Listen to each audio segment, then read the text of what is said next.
Quand on écrit une méthode main, on écrit public static void main. Et la signification de ce mot-clé statique, eh bien, c'est précisément ce que l'on va voir à présent. Qu'est-ce que c'est que ce mot-clé statique? Je vais supposer que j'ai une classe user, et je sais que quand je fais user u égale new user avec les bons paramètres, et ben, ce que ça me retourne pour u, c'est une zone mémoire qui permet de stocker des objets de type user. Et ce que je récupère vraiment, c'est un pointeur vers cette zone mémoire. Ce que l'on a vu également, c'est qu'à l'intérieur de cette zone mémoire, j'ai tous les champs de la classe user qui peuvent être définis dedans, j'ai les constructeurs, et puis j'ai également toutes les méthodes. Tout ça, ça vit dans cet espace mémoire. Et on a vu également qu'on avait une méthode getClass dans la classe user qui retournait en fait un pointeur vers une autre zone mémoire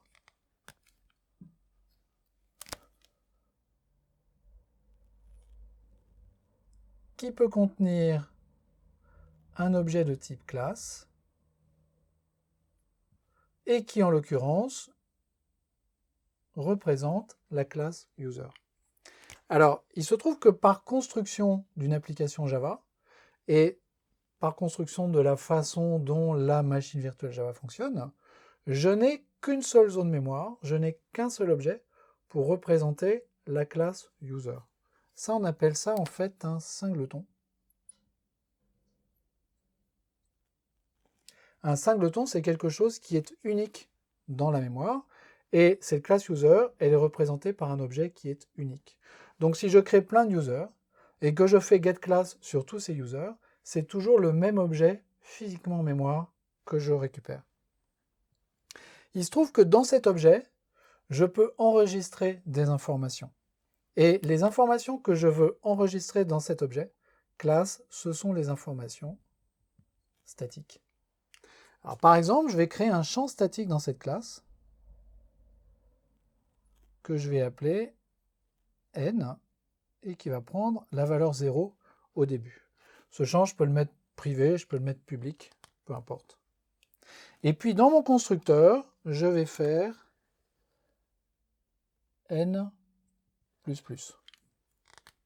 Qu'est-ce qui se passe quand je fais u égale new user? J'ai le code normal du constructeur qui va s'exécuter, et puis à un moment, j'ai n++ qui va s'exécuter ici.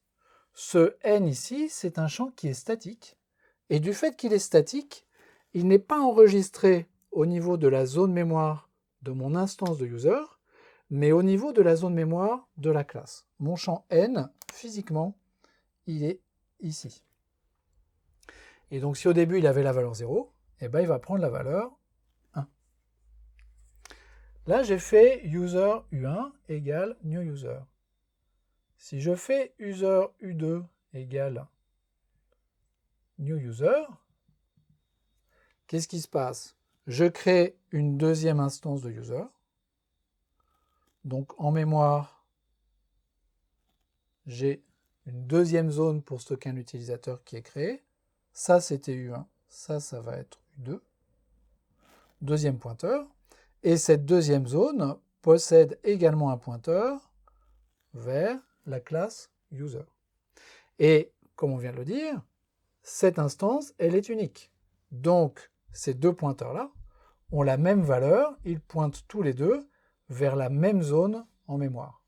De sorte que quand je vais exécuter à nouveau n++ au travers de U2, le n que j'incrémente, c'est celui qui est enregistré au niveau de la classe, qui a la valeur 1, et donc qui va maintenant prendre la valeur 2.